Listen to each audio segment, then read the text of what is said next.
We're going to wait to Rhonda and Chief Phelps to come, and we'll continue the meeting with our introduction of and ascertain those individuals and members who are currently present.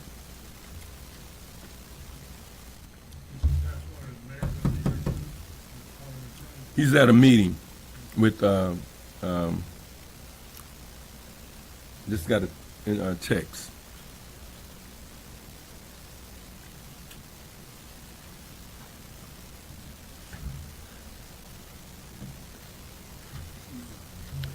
So Lieutenant Mason is not here, so we can send out, Paulette, if you can, I'm sorry, if you can just take some notes. I'm sorry, I can get you some paper, and we can just use the sign-in sheet for those who is present. And so we're going to go down to,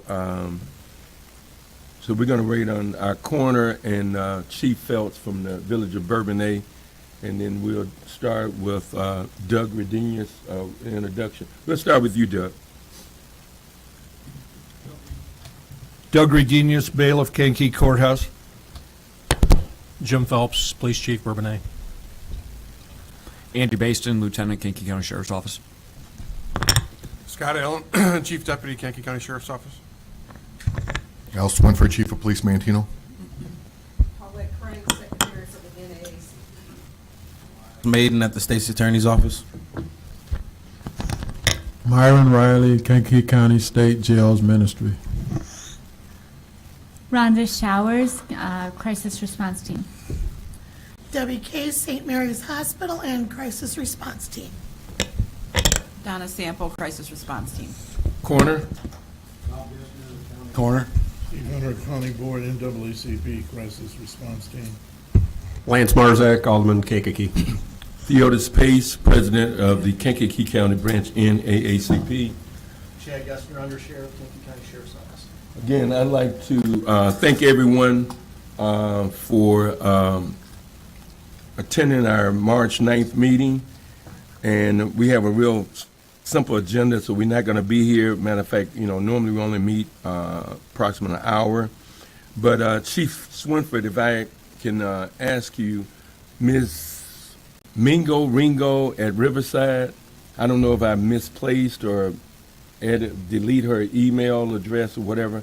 I think we have to go back and see if I can reach out back to her. And I don't know if you or Andy, I don't know if I contacted Professor Stroud for this meeting either. So you did? Okay, all right, we good. So our meeting agenda today and the items is quite simple. We have one other person just came in.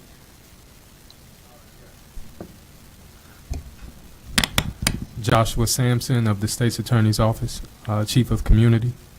Thank you. So this meeting, we're going to talk about just a few items, but with Lieutenant Mason of the Village of Bourbonnais, Bradley, Chief Swinford from Mantino, County Board Member Stephen Hunter, approximately 2.5 years plus ago, we actually came up with the document for the Kankakee County Crisis Response Team. We've identified about 20 or 30 individuals that makes up that team. They've been meeting on the third Saturday of the month at Compass Life Church, right there at the intersection of Court and Walls, and they've been doing one heck of a job in moving forward with that. So we're going to be talking about our next training sessions, a meeting that I attended on the 23rd at KCC, and we're going to turn it over to Donna Sample of the Kankakee County Crisis Response Team. Donna, just bring us up to date. And also, you should have had a second document other than the agenda. You should also have this document also. Thank you. Yeah. Yeah. Thank you, Donna. So just to bring everyone up to date, we are meeting, as Mr. Pace said, on the third Saturday. We'll be meeting this month on the 19th. Next month, it will be pushed back a week due to Easter. We have a nice group, a committed group that is meeting, and a lot of work is taking place. The document that was up front that was shared, Rhonda Showers was the author of this, and so we've been working collectively to refine it and make it be exactly what we wanted to say in adequate representation for who we are. So this will probably be finalized on the 19th unless there's any other discussion that comes forward on it. It's a very comprehensive document, what we're looking for within the affiliation, membership, our particular roles, and relation to incidents and protocol. So that's one. We also have a member agreement that we've been working on that Rhonda has also authored. We'll probably finalize that document as well on the 19th. At our last meeting, there was a lot of work that took place there. We also finalized our logo, where we have incorporated a brilliant idea of Debbie here to put the NAACP's logo inside of the response team logo, since we are a committee of the NAACP, to add that partnership to our identity. And that will be finalized at the 19th, and then from there, we're going to discuss how we're going to use that information to begin to market ourselves and begin to get ourselves identified in the community. In addition to that, we are working on, it's been created, it's just has to have some content put into it. One of our other members, Leon Smetansky, Karen's son, worked on our social media page, which is through Facebook, and right now it's a closed group that we can communicate amongst ourselves, but eventually it will become, a portion of it will become open to the public. So the closed page has been established, and we will be working more on adding some content to that. It was also brought up about having memorandum of understandings with local organizations, so that is on the agenda for this coming meeting as well. So there's been a lot of work taking place behind the scenes. This is an amazing group and very, very supportive and encouraging to each other as we work through this process of building what this response team was going to look like. Did I miss anything, you guys? No? Donna, if you will, again, we have Chief Swinford and County Board Member and Vice President of the NAACP, Mr. Hunter. Can you, maybe because we have the time, can you look at those key changes in to this that's going to prevail on how we're going to address that, and the meeting that you and I and Chief Swinford had last month on how we're going to really move forward with this team? Well, one of the things I do want to back up just a bit. One of the things that was discussed that we identify as a group of how crucial it is that we have more people trained. We need more response team members trained. We have people at the table who have not been through a training yet. So it's imperative that additional trainings take place so that we can get all of our members up to the same level as far as training and understanding of the process goes. So that's one thing we would like to have happen as soon as possible. And then we also talked about adding in youth to be trained at a level that would be appropriate for them. And so we had thought about maybe starting with the NAACP youth group and who's the other group? Aaron Carr? Can you put the... I spoke with Aaron Clark, and he's on board. He said he has youth in mind, so he'd love to get something worked out there too. Awesome. Yeah, so we would like to have something that's appropriate for teenage youth to go through the training so that they also can get a better understanding. The more people that we have trained, the information and the knowledge that comes from this training is really the key to this group being successful.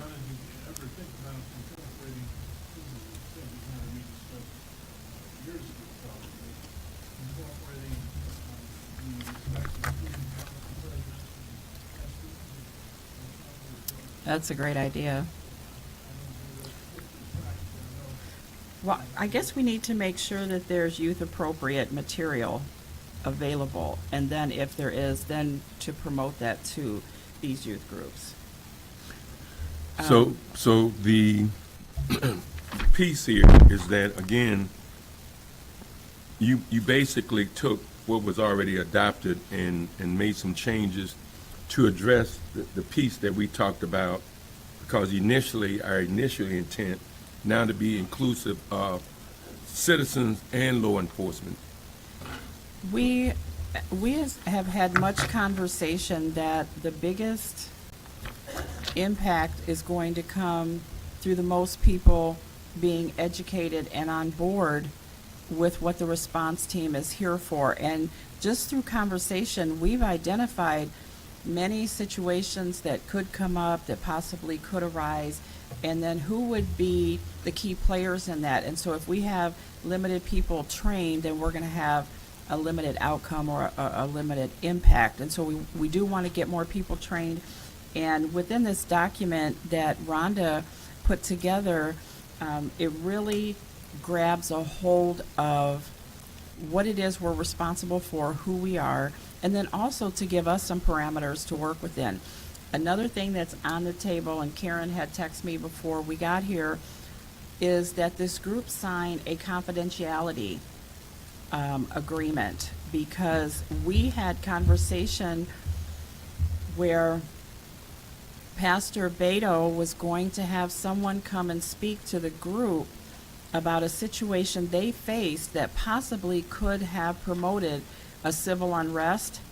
But then when it came to the day that he was going to come and speak, he was afraid to, because he didn't know if what he shared, someone in that group would go back and say something that could create some problems. So we said that that topic brought a new discussion. How do we, as a group, gain the confidence and the trust if something is shared in that group that ends up going someplace that it wouldn't have otherwise? So that just brought another topic. So as we have discussion, this is how these documents are being built. Okay. I just like for individuals aware that Commander Donnell Austin have attended the meeting. Mayor Chris Curtis and Alderman of the 7th Ward, Reverend Reggie Jones. So thank you. So I guess the next one would be Andy, Mr. Basin, and Chief Swinford. How can we collaborate and get with, we don't know the new professor at KCC, or be inclusive with Professor Stroud to start setting up some meetings that we could do maybe once a quarter. So I don't know how your schedule look with the Sheriff Downey. So what you think, Chief? With those, yeah, we're gonna have to, with the curriculum, with the outline that we had before, and you've attended the meeting on third Saturday, and you see we have a number of new individuals that's on board, and I think we have a little more engagement, interaction with these individuals that's now than we had maybe last year. So I think it's a good time we can bring all these new individuals on for respective training, as Donna mentioned. I would like to just add into that, I did a poll at our last group, and 50% of the current attendees of the response team have not been through the training. Yeah.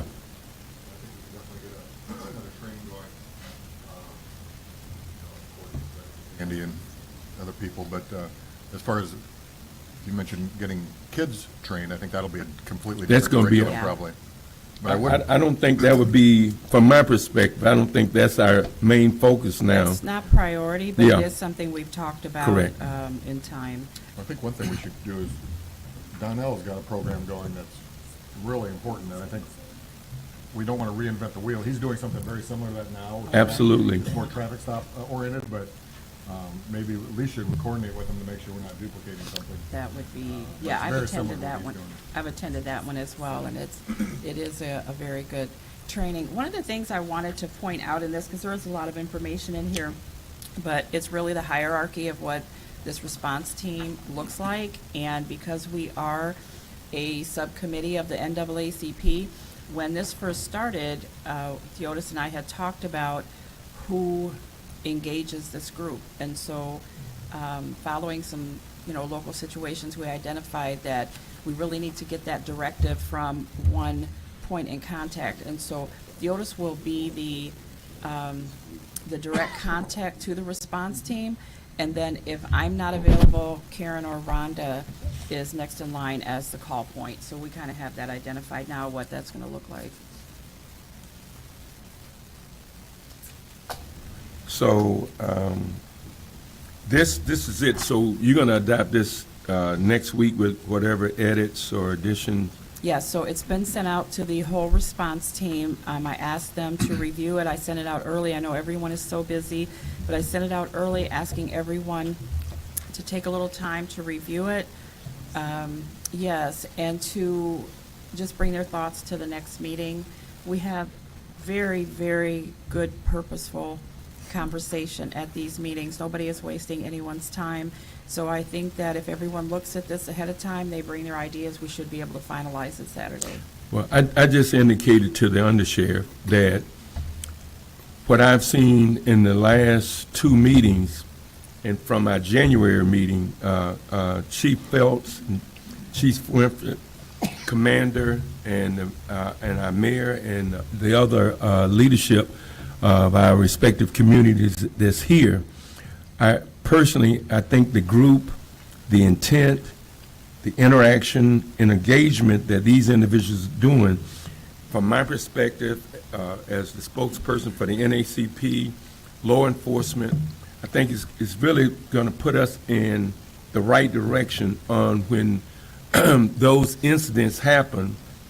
And if you want to make it as simple a way, it's going to take a lot of weight off us, because I think those individuals that's involved can be real represent our respective communities across the county line. Yeah, I So- wanted to just touch base on that too, Mr. Pace, so I'm glad you brought that up. I think it's important that we just share openly that although you see 3 white females representing the crisis response team, the whole team is a very diverse It's diverse. yeah. group, and it goes across all communities in this area. So I'm very pleased that we have that level of diversity at the table. All right. Thank you. Mr. Hunter?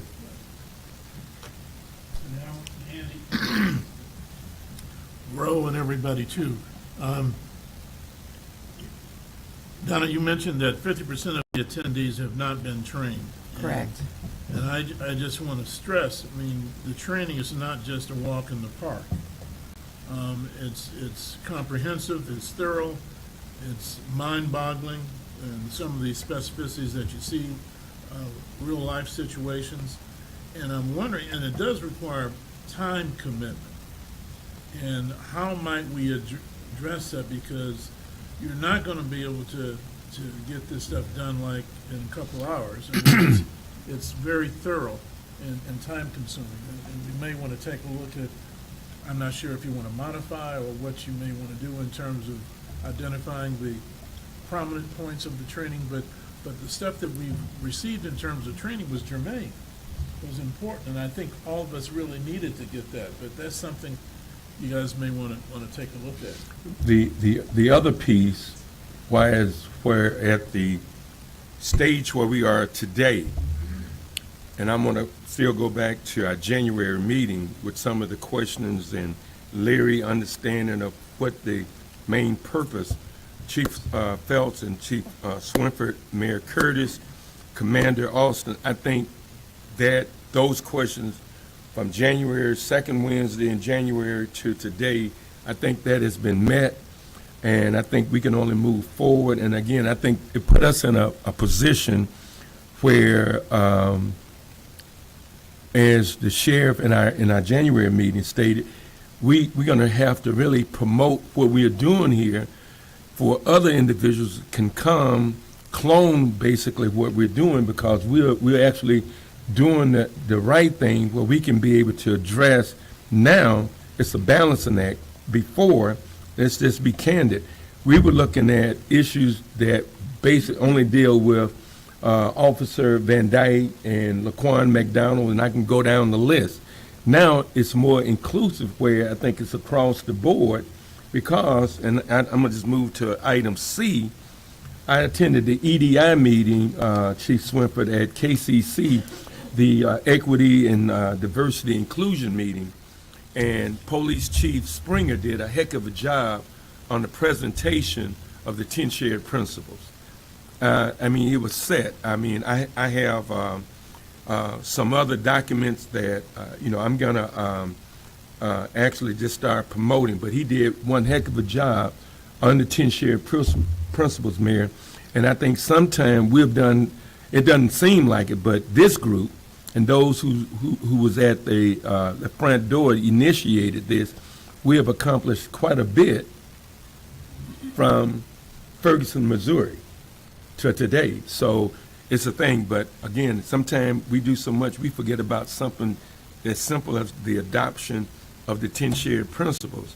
And with the city of Kankakee, we've already made a commitment, Chief Phelps, and I know Chief Swinford was here.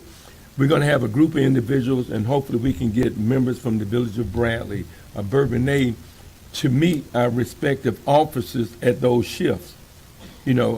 Mayor, 62, 2 to 10, 10 to 6, where we can go in, share the 10 shared principles. This is Mr. Gessner, here's Paulette Crank, Secretary of the NAACP, where folks can almost start recognizing names and faces. So we're going to be visiting the respective shift to make it even better about bonding those relationships. Chief? People trained. The issue is getting them there. I mean, we've had 3 or 4 trainings, and I don't want to waste Andy's time or any of the other trainings if there's 3 people that show up for an 8-hour training. As far as the time goes, maybe it is too long, maybe it's too short, I don't know. He can do a 15-minute training or he can do a 40-hour training.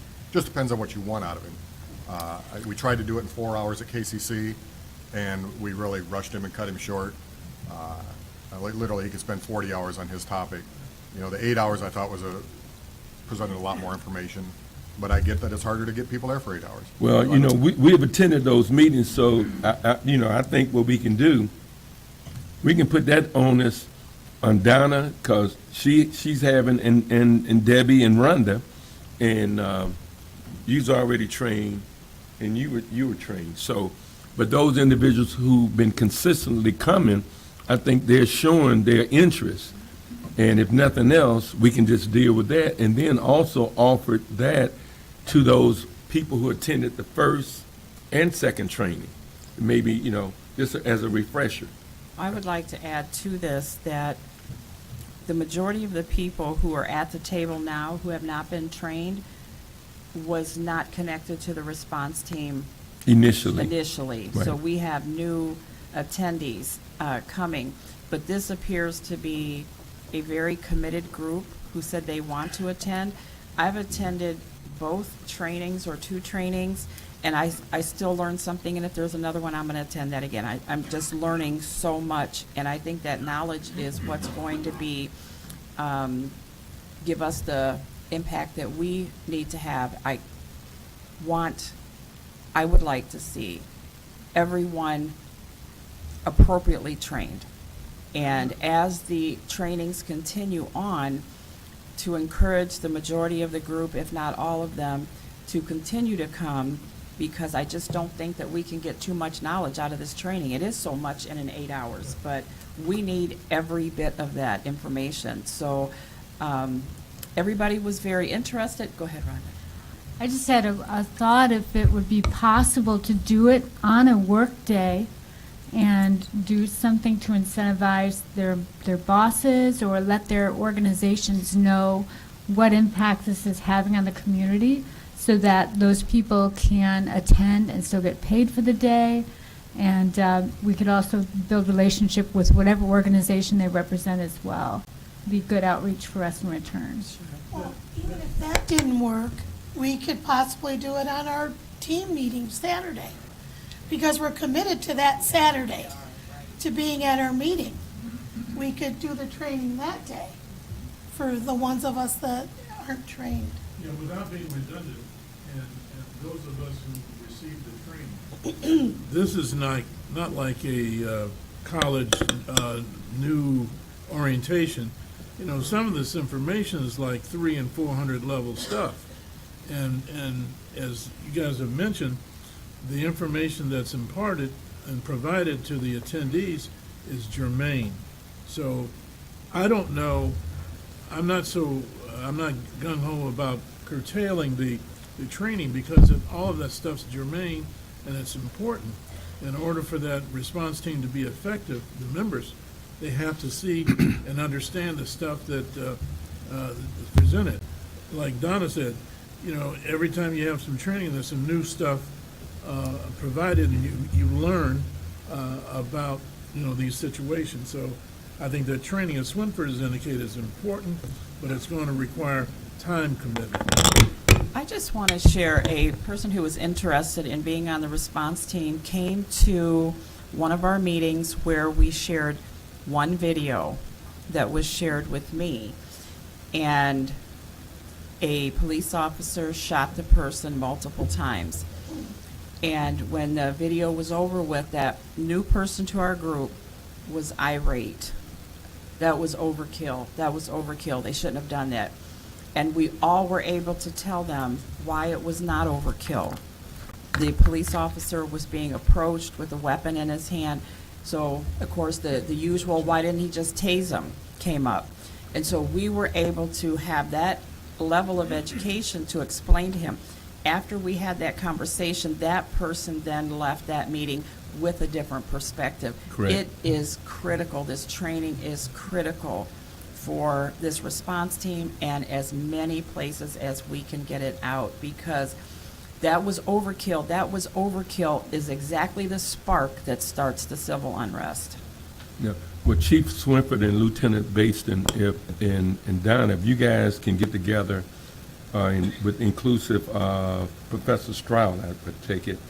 And so if this is March, your meeting is next Saturday the 19th, and then you meet the week of Easter, or what? So I think you're gonna move the April meeting back. We moved, So we moved that April meeting back. So look at the meeting in April, May, June, July. Let's sit maybe 2 trainings with April being the first one, and move to September, October, and that would be, I think, enough for this year. Okay. Yeah, so April's meeting will be April 23rd, to move that back. And we had also talked about, when the training comes, not just opening it up to response team members, but to open it up to other committee people who may be interested, who could, because there are a lot of community connections, and we need to have those community connections educated as well. Right. We would So- like pastors to be there, as many pastors as possible that could come. They have a large influence in their church and in their communities. Well, our next meeting is in May, so that, again, if Chief Swinford and Lieutenant Baston and yourself, again, connect with Professor Stroud, I think, then that would we can just set those dates and identify those individuals who we know we need that training. So I want to move on to item 5 and item A there with House Bill 3653. And the sheriff is not here, but I had the opportunity, Chief Swinford, to attend a meeting on February the 12th. Senator Sims and his staffers was in attendance. The general conversation of that meeting corner was the revisit of House Bill 3653. And so with the state NAACP, it's dealing with coming together again with this Sheriff's Association, Police Association to revisit that. I mean, I was just on a meeting a week or so ago. So that was the main topic. You know, it was some, economic development. but it was directly at the Chief of Staff regarding that revisitation of that bill. So I don't know where we are, Chief, with Commander, with the trailer bills and things of that nature, but there's the pulse across the state is to revisit that. So, The only thing they did was some cosmetic changes in terms of dates. yeah, well, I'm just saying, but again, with the collaboration of Sheriff Association, the Police Association, NAACP, and other organizations, I think it could be revisit and look at some of those pieces there. And so it brings us to the body cam, and I know Chief Passwater just got a text. He's in another meeting, and so there's Commander. There's no one here from Bradley to give an update of where they are. I don't know, Chief, are you aware of where Bradley is? I know they're out and about. So we'll start with Commander. Right, so KPD is getting ready to launch probably by the end of this month. We're getting everything going with the company that we're using. I think it's G-Tech. And they're coming in, I believe, on the 21st to start putting all of our stuff in the cars. We've been putting things in the cars already because there's a cradle system that has to go in the cars, and then we have all the equipment already. We just haven't implemented it, but we should be rolling by the end of the month. Okay, and I'm thinking Bradley have already rolled theirs out, correct? Mayor? Yeah. Mayor, you have anything? No? No, Commander Austin hit it on the head. It's rolling out the middle to late the end of this month, and the goal is by May to have it fully implemented with the entire force. So with that, Chief Phelps, your department was the first in the county. So can you give your experience from the initiation date to where you guys are today? Overall, it's been a very good experience for us. The initial maybe reluctance from some of the officers, that quickly went by the wayside when they saw how basically our citizen complaints were eliminated. Of course, just like when we first got the cameras in our squad cars, that was back when I was still on the street. And it's like, oh, Big Brother's watching us and so forth. Didn't take very long before even the hardcore people were convinced that this is a very good tool for us as well as the public. And it gives officers peace of mind that they can go out and do their job the right way and not fear repercussions. So overall, it's been a wonderful experience. And I know some representatives from Kankakee have reached out to us for some tutorials on redaction and things like that as you're getting launched with your program, so we're happy to work with anybody. So Chief Swinford, where you guys are, Village Mantino? We've implemented for the last 2 years, so. So what's your experience? Same experience, extremely useful in every way, so there's no going back. That's good. So the other piece, so we have the police chiefs and then we have the commander here. So one of the other pieces to that with those cameras and in the squads, where are we with our staff regarding sensitivity training, culture diversity training, some of the other trainings that we provide to our officers? Any updates, and are we current with CLIA and some of the other requirements that we have to do? Accreditation. We're current, and we're going through our annual review for ILEAP right now, which requires us to fill certain mandates as far as cultural competency, procedural justice, and the like. We also have to complete multiple mandates in order to receive body cam grants or any other grants. So we're currently up to date on all of our training throughout the agency, with the exception of few officers who are out for injuries for whatever reason, because they've been out for prolonged periods of time, and I think maybe 1 or 2 officers. But other than that, I believe the department is currently up to status on all the procedural justice and cultural competency classes. So, Undersheriff, where we, Let me ask you this, do you do that stuff online or is it in person? There's a difference in terms of doing cultural diversity and sensitivity and stuff online versus an instructor coming in and you interface and have discussion. Right, I understand what you're saying, Mr. Hunter. Most of those classes that we're doing are online, and that's primarily because of COVID. You know, prior to when COVID hit, a lot of that stuff went to the online format. So in the past, we have paid people to come in and instruct us, you know, but it's usually pretty pricey. But they have come and instructed us in the past. I think that's something that our agency will look to do in the future. But currently, we're still kind of transitioning out of the COVID mode where we did a lot of that stuff online. Bob Moore, the guy who does that training, African-American former police chief, state trooper, U.S. Marshal, based out of Springfield. I'm sure he'd be more than willing to come in and do it, you know, for all these different departments. Right. I met Mr. Moore when we did the cafe at the high school. Right. And we did some training with the students, and we brought in multiple agencies to speak with the students about that. So that's definitely somebody that I would suggest to the chief to use in the future. Commander, before the deputy undersheriffs respond, can Chief Swinford mention about some of the things that you're doing? So can you make everyone aware, what are you doing, what he was indicating, I should say? Thanks, Chief Swinford.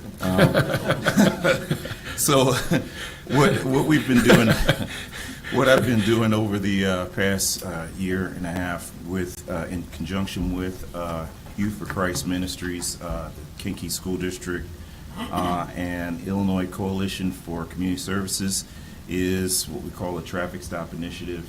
And it's been geared to all citizens. We've had varying age groups, from seniors to 14, 15-year-olds. Primarily in the last 6 to 8 months, we've been focusing on our youth, 14 to 24, to try and get them in the program. And basically, what we do during that program is we talk to them about real life situations, how it is to interact with the police, what the law is, what the rights are, and then after we have a candid discussion, we allow them to do a mock traffic stop and put them in our position to let them see what it is to be a police officer, just for a few minutes. And it's been very productive. We got a lot of positive feedback. Our next session is going to be March 21st at Kankakee High School. I think we have somewhere between 15 and 20 students that have enrolled to be a part of it. We're looking forward to doing it, and we just want to create some empathy on both sides. Okay, thank you. Undersheriff? Starting the question, you didn't get it out. Update on the body cam where you guys are. We are fully, body cameras are all out to our officers, so we are up and running, policies in place. I just echo what Chief Phelps said. I think it's been a great tool for law enforcement. We've used it, I think, perfect example, even though it was tragic, was the shooting that we had in Bradley, where that camera was saved. We were able to pinpoint what occurred. So I mean, it just proves right there is a great example of that technology and how it's benefited law enforcement right there. We've used it. State's Attorney Rose contacted us a couple of cases. We pulled the body camera and got him evidence off of that. So it's really proved beneficial. And the guys, they're very open to it. I think the biggest challenge for us was finding the right holders for guys for the uniforms. Some bigger guys need the bigger magnets. So once we got that all straightened out, but we're up and rolling and doing well. That's a good thing. The other thing is that I know with the response team and citizens in general, and I know KPD have hired, you guys hired 5 individuals in the last month. And the question from the NAACP perspective, and the question that we constantly get, and the mayor knows, the chief knows, how can we get more minority individuals involved, blacks, brown, to even apply? That's the key. It's not about hiring. We can't get individuals to apply. And so if we can come up with that, then I think we can meet those questions of when asked, how can we get more people involved? But we can't get them involved, corner, if they don't apply. So I know we had a job fair, career fair last Monday. Undersheriff just got on me this morning, but we were a part of it. But CMS, which is the main HR for the state, had state police, I mean, you name it, Department of Transportation, everyone was there. And so it's just that sometimes, you know, we provide the avenue, we provide the resources, whether or not the people would grasp it. And again, I can't go to the mayor and say, you know, what we're doing here when it's zero, no one applied. And Alderman, you and I was in a conversation Monday, and it was some people with Alderman Jones, and I just, you know, you get attacked, and I'm just saying, well, tell me, name them. Commander, name them for me. It's zero. So that's where we are. I'm going to add to that, and both, it's with the Kinky Police Department will be going out and doing testing again, because the list is down to 0 again. So that'll be happening in late spring, early summer. And I'll add on top of that, we're here for law enforcement, but the fire department's going through training right now too. Right. And So- our fire department does not, the makeup is nowhere reflective of our community. So Right. that's another. That's, well, that's. So we're that's the promoting key. it, but we really need help with people to take the test and get on the list. Mhm. So, yes. Another thing is the competition to get minorities on departments. You know, you can come here to Kankakee and make 60,000, or you can go to Naperville and make 90 to 100,000. And that's tough. We're in contract negotiations right now. And that's one of the things I brought up at the county level. It's just trying to up the pay. We're trying to keep up with, you know, city. But surrounding areas are just, there's just more tax dollars, there's just more money in the salary. So, you know, if you, a minority, you'd love for them to come back here to the community that they're born and raised in. But the problem is when they're looking at 60,000 or 50,000 start, and they go up there and make 80 to 90, and end up at 130,000 after the first year, they're gonna go north. Or if you So- go to Birmingham, Alabama, where the weather's conducive, Yeah, you know? but it's not, I find that a lot when you're out talking in the public. It's just a lot of people in public service are chasing the money. And it's tough. I mean, that's the toughest challenge we have as administrators is to, we can only offer so much, you know? The other thing too, if I might add, is that in this day and age, there are many jobs that just can't be filled generally in society. So many of the young folks are saying, why choose law enforcement when I could go be an IT person for 70,000 or whatever it is. So it's just about recruiting the person who wants to do this as a calling. And I think as our agency, as many others, are going to have to adapt our recruiting strategies and go into colleges like Prairie View State or Chicago State, Governor State, and recruit those individuals that we want to see become officers in our communities. It's also going to be imperative on groups like this to understand that you are ambassadors for the police department, the fire department, or whomever, because we can grow our own. Right. If if we make that a priority. So, I mean, positive reverberates, and so does negative. So if you're talking negative about an agency, that reverberates, and people Right. listen to that and take that home and say, maybe, hey, I'm not going to do that. So everybody in here can be an ambassador for the police department and help us get those recruits. I think if you talk to KCC and Stroud from Olivet, they're gonna tell you law enforcement classes are way down, Yeah. way down. Attendance are down. In fact, I went and spoke at Olivet class, I speak at it every year, and I always like to go around the room and say, you know, what do you wanna do? Majority of them are in there just because it's an elective. They don't even wanna be the police. They're just in there because, well, we heard if we get in this class, we can get an A. You know, and, you know, what do you wanna do? A lot of them social service, you know, but there's not many of them in there that are even in there for law enforcement, which is kind of disheartening. Right. So, May 19th, 10 o'clock, Life Compass Church is our response team next meeting, and our meeting as a group, our next meeting under Sheriff Lieutenant Baston is Wednesday, May 11th at 12 noon. So, is there anything else? Then we can ask for adjournment. And we do have two visitors. We have Mr. Marzak, Alderman of the 4th Ward of the City of Kankakee, Alderman and Reverend Reginald Jones from the 7th Ward. So they brought their interest, and I appreciate that they took time out of their busy schedule to attend this meeting. So without further ado, we'll see you on 12:47, so we didn't keep you long. See you on Wednesday, the 11th. Thank you.